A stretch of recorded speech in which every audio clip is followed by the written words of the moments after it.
বিস্ময়কর কিছু ঘটনা ঘটলেই ইদানিং সমাজ মাধ্যম অর্থাৎ সোশ্যাল মিডিয়াতে তা নিয়ে একেবারে চর্চার ঝড় ওঠে।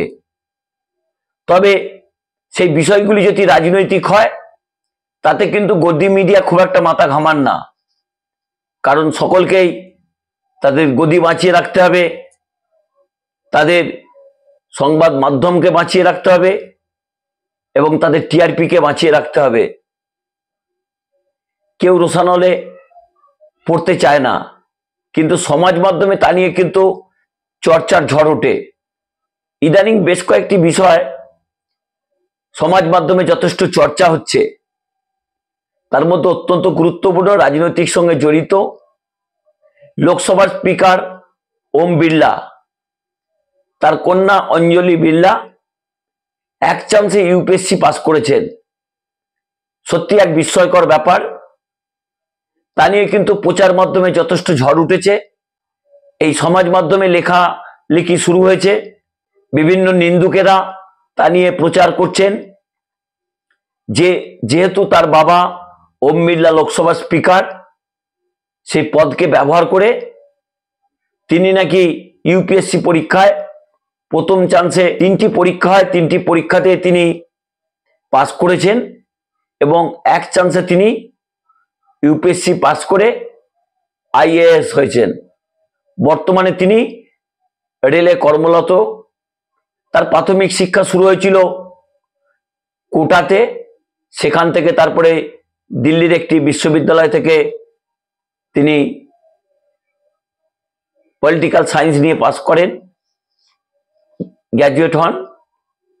তারপরেই তিনি ইউপিএসসি পরীক্ষা দেন। ইউপিএসসি পরীক্ষায় প্রথমবারেই তিনি ট্র্যাক করেন। ইউপিএসসি পরীক্ষায় 3টে ধাপেই তিনি পাস করেছেন বলে যদিও বিভিন্ন জায়গা থেকে দাবি করা হচ্ছে। এই অঞ্জলি বিড়লা 2019 সালে পরীক্ষা দিয়েছিলেন। 2020 আগস্ট মাসে ফলাফল বেরিয়েছিল। ফলাফল বেরোনোর পর দেখা যাচ্ছে যে কনসুলেটেড যে রিজার্ভ লিস্ট রয়েছে সেখানে 89 জনের মধ্যে 67 নম্বরে নাম রয়েছে এই অঞ্জলি বিড়লার। খুব ভালো বিষয়। একজন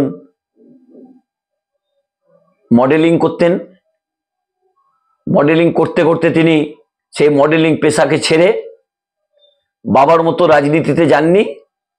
তিনি একেবারে দেশের সেবায় নিয়োজিত হওয়ার জন্যই আইএএস পরীক্ষা দিলেন এবং বিস্ময়করভাবে তিনি প্রথমবারই ট্র্যাক করে ফেললেন। সচরাচর এই রকম বিস্ময়কর প্রতিভার কিন্তু অভাব দেশে রয়েছে। এ নিয়ে কিন্তু নিন্দুকেরা যথেষ্ট সোশ্যাল মিডিয়াতে সোচ্চার হচ্ছেন। কেউ কেউ বলছেন বাবার পদকে ব্যবহার করে পরীক্ষা না দিয়েই তিনি আইএএস হয়েছেন। কিন্তু ইউপিএসসি যে তালিকা, পরীক্ষা দেবার আগে যে তালিকা প্রকাশ হয়, সেই তালিকাতে কিন্তু এই অঞ্জলি বিড়লার নাম রয়েছে। অঞ্জলি বিড়লাও কিন্তু ইনস্টাগ্রামে সেই তথ্য সামনে এনেছেন। এছাড়াও একটি নিউজ এজেন্সি তারাও কিন্তু সেই তথ্যকে সামনে এনেছেন। তবে আশা করি অঞ্জলি বিড়লা সেই তথ্যও কিন্তু ইনস্টাগ্রামে অতি দ্রুতই হয়তো নিয়ে আসবেন, কারণ নিন্দুকেরা যেভাবে তার পিছনে পড়েছেন তাতে কিন্তু নিষ্কৃতি পাওয়ার খুব একটা চান্স নেই। কারণ এমনিতেই তার বাবা যে দলের প্রতিনিধিত্ব করেন তারাই যথেষ্ট এখন নড়বড়েভাবে সরকার চালাচ্ছেন, তাদের কাছে উপযুক্ত সংখ্যাগরিষ্ঠতা নেই। কিন্তু এই বিস্ময়কর প্রতিভা নিয়ে এইভাবে সমাজ মাধ্যমে প্রশ্ন ওঠা কোনো মতেই কাম্য নয়। ধুবরাটি প্যারোডি বলে একটি অ্যাকাউন্ট আছে, সোশ্যাল মিডিয়াতে টুইট হয়েছে। সেখানে কিন্তু যেটা লেখা আছে যে পরীক্ষা না দিয়েই নাকি এই স্পিকার কন্যা আইএস হয়ে গেলেন। অন্যদিকে মণিপুরের ইন্ডিয়ান ন্যাশনাল কংগ্রেসের পক্ষ থেকেও সার্কাস্টিক টুইটটা তারা করেছেন, তারা পরিষ্কার করে কিছু লেখেননি। এই সার্কাস্টিক টুইটে একটা বিস্ময় প্রকাশ করা হয়েছে, এমনভাবে বিস্ময় প্রকাশ করা হয়েছে যে যাতে নাকি তার পরীক্ষা নিয়ে তিনি বাবার পদের অপব্যবহার করেছেন। তবে সোশ্যাল মিডিয়াতে এ নিয়ে যথেষ্ট চর্চা চলছে, তবে গদি মিডিয়ায় খুব একটা কিন্তু এই খবর সামনে আসেনি। সমাজ মাধ্যমে নিন্দুকেরা বারবার চর্চা করছেন। এবার ধুবরাটি প্যারোডি বলে একটি টুইট করা হয়েছে, সেই টুইট আপনারা দেখুন। এবং মণিপুর কংগ্রেসের পক্ষ থেকেও একটা টুইট করা হয়েছে, সেই টুইট আপনারা দেখুন। এবং এ নিয়ে আমি আমার ব্যক্তিগত মতামত কিছু জানাচ্ছি না, কারণ আমি এই পর্বটি তুলে ধরলাম সোশ্যাল মিডিয়াতে যেভাবে কয়েকদিন ধরে এই বিষয়টি প্রচার হচ্ছে, তার ফলেই কিন্তু আমার এই পর্বটি করা। আপনার এই টুইটটা দেখুন, তারপরে আমায় পরবর্তী আলোচনায় ফিরে আসব।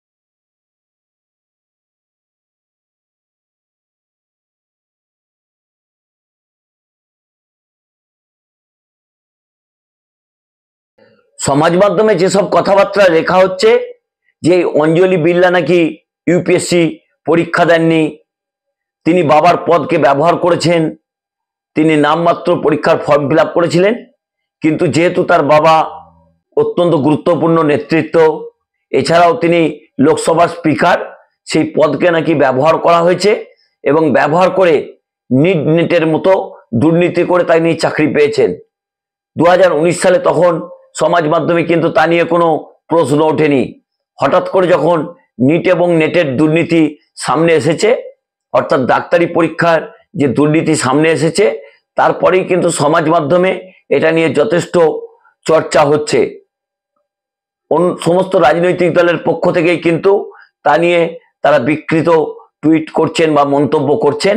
তবে এই মন্তব্যের সঙ্গে এখনই একমত হতে পারছি না, কারণ আমি আশা করব অতি দ্রুত এই অঞ্জলি বিড়লা, অর্থাৎ এই মডেলিং পেশার সঙ্গে একসময় যিনি যুক্ত ছিলেন, বর্তমানে আইএএস হিসেবে তিনি রেলে কর্মরত রয়েছেন, তিনি অবিলম্বে সেই সত্যকে সোশ্যাল মিডিয়াতে সামনে আনবেন।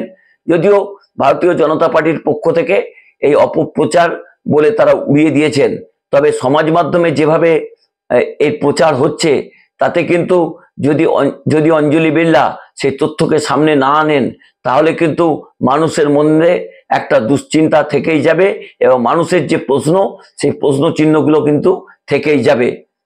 আমি দেবজ্যোতি, আমার এই পর্বটি যদি আপনাদের ভালো লাগে আমার পাশে থাকবেন, বেল আইকনটি ক্লিক করবেন। প্রতিদিনের মতো একই অনুরোধ করছি, চ্যানেলটি সাবস্ক্রাইব করবেন, শেয়ার করবেন এবং কমেন্ট বক্সে কমেন্ট করবেন। আমি আমার সময় মতো নিশ্চয়ই আপনাদের সকল প্রশ্নের উত্তর দেব। যদি এই পর্বটি সম্বন্ধে আপনাদের কোনো মতামত থাকে সেটাও জানাবেন। শুভরাত্রি, ভালো থাকবেন, সুস্থ থাকবেন।